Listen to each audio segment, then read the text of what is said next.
From Washington, this is VOA News.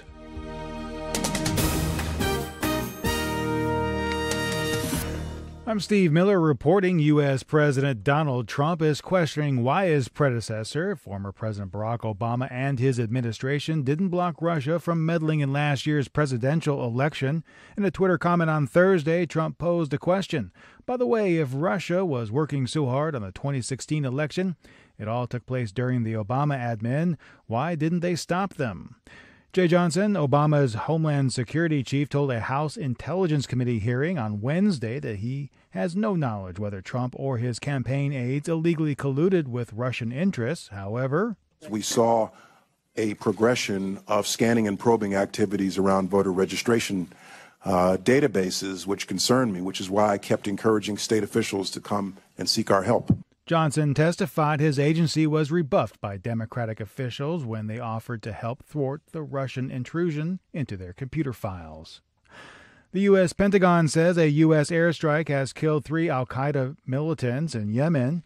The strike on June 16 targeted Abu Khattab al-Awlaki and the terrorist group Emir in southern Yemen's Shabwa Governorate and 2 of his associates. The Pentagon said al-Awlaki was responsible for planning and carrying out terrorist attacks against civilians.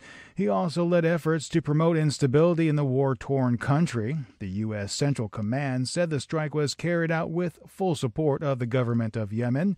The United States has long considered al-Qaeda's affiliate in Yemen, known as the al-Qaeda in the Arabian Peninsula, as a major threat. The group attempted to send explosive-laden packages to the United States in 2010. This is VOA News. At least 12 people were killed in northeastern Democratic Republic of Congo in heavy fighting between the army and militia on Thursday. Local activists said several students sitting exams were also wounded in an explosion at a school. The fighting in and around the city of Beni between Congo's army and what is believed to be a new coalition of armed groups, the National Movement of Revolutionaries, killed at least 8 militiamen and 4 soldiers.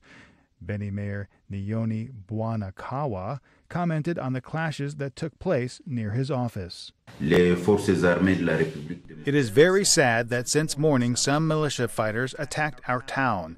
They made this city their target, which is sad, but the National Congolese Army, together with the police, battled hard to make sure that the situation is brought under control. East Congo contains dozens of armed groups that prey on locals and exploit mineral reserves. Hundreds of civilians have died near Beni since October 2014. Antonio Tajani, the EU's parliament president, said Europe needs to be pragmatic in dealing with Britain following the country's decision to leave the bloc, but urged cooperation in future dealings. The UK will leave the European Union, not Europe. This is important to pave the way also for good relations after the separation. It's important to cooperate with the UK also the day after on terror against the terrorism, on defense. London is member of NATO. EU leaders opened a 2-day summit in Brussels to address everything from Britain's planned exit, along with terrorism, migration, and other issues facing Europe. British Prime Minister Theresa May told reporters prior to the summit she was looking forward to constructive negotiations. German Chancellor Angela Merkel says Britain's promise to grant full rights to EU citizens who have been living in Britain for 5 years is a good start to Brexit talks. European Chief Donald Tusk says the remaining 27 EU nations are ready to choose new locations for Europe-wide agencies currently headquartered in Britain. A truck loaded with rocks collided with a bus and 2 ambulances Thursday, killing at least 21 people and injuring nearly 30 in southeastern Brazil. The accident occurred near the city of Guarapari in the state of Espírito Santo when the truck slammed into a bus and 2 ambulances behind it that were coming in the opposite direction.